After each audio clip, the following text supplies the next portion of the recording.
Hi friends, എല്ലാവർക്കും നമസ്കാരം. ഞാൻ ഹാറൂൺ ഹിലാൽ. GUPS മഴയ്ക്കർ 2ാം ക്ലാസ് വിദ്യാർത്ഥിയാണ് ഞാൻ. പാഠപുസ്തകത്തിലെ ഒരു പ്രവർത്തനം ചെയ്യാനാണ് ഞാൻ വന്നത്. 2ാം ക്ലാസ്സിലെ മലയാളം പുസ്തകത്തിൽ നിന്നും അറിഞ്ഞു കഴിക്കാം എന്ന പാഠമാണ് ഞാൻ എടുത്തിരിക്കുന്നത്. ആഹാരത്തെക്കുറിച്ചും ആരോഗ്യത്തെക്കുറിച്ചും ആണ് ഇതിൽ പറഞ്ഞിരിക്കുന്നത്. 1. ആഹാരത്തിൽ പോഷകങ്ങൾ ഉൾപ്പെടുത്തണം. 2. പുറത്തു നിന്നുള്ള ഭക്ഷണം നമ്മൾ കഴിക്കരുത്. 3. വീട്ടിലുണ്ടാക്കുന്ന ഭക്ഷണം അഥവാ അമ്മ ഉണ്ടാക്കുന്ന ഭക്ഷണം മാത്രമേ നമ്മൾ കഴിക്കാവുള്ളൂ. മൈദ കൊണ്ട് പഴങ്ങളുടെയും പച്ചക്കറികളുടെയും രൂപം ഉണ്ടാക്കാനാണ് ഞാൻ വന്നത്. അപ്പോൾ നമുക്ക് അതിലേക്ക് പോകാം.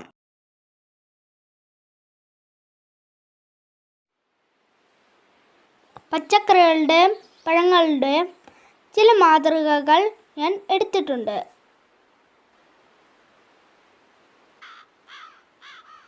ഈ മൈദ കൊണ്ടാണ് ഞാൻ ആ രൂപങ്ങൾ ഉണ്ടാക്കുന്നത്.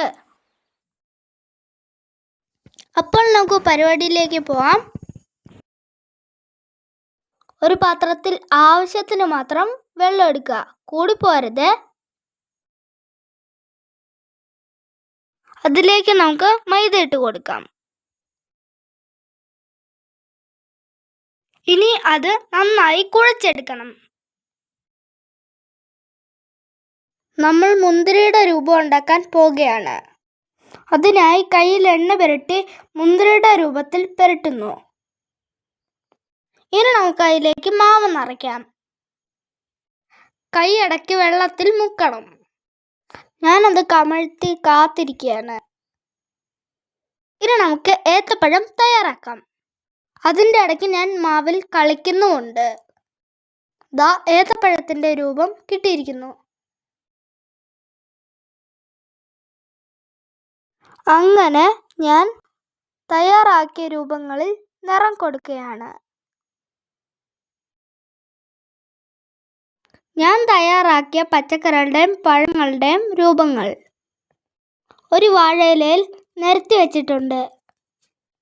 ഇനി നമുക്ക് അവയെ പരിചയപ്പെടാം. ഏത്തപ്പഴം, മധുര നാരങ്ങ, ആപ്പിൾ, മാമ്പഴം, മുന്തിരി,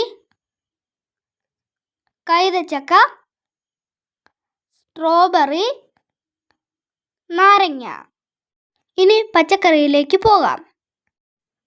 മുരിങ്ങയ്ക്ക, വഴുതനങ്ങ, ക്യാരറ്റ്, തക്കാളി, ഉരുളക്കിഴങ്ങ് ഇവയാണ് ഞാൻ തയ്യാറാക്കിയത്. ഇതുകൂടാതെ മത്സ്യവും മാംസവും നമ്മൾ കഴിക്കണം. മാത്രവുമല്ല, സമ്പൂർണ്ണ പോഷക ആഹാരമായ പാലും നമ്മൾ കുടിക്കണം. എല്ലാവർക്കും എൻ്റെ വീഡിയോ ഇഷ്ടപ്പെട്ടല്ലോ. അപ്പോൾ സപ്പോർട്ട് ചെയ്യണേ. വീണ്ടും കാണാം.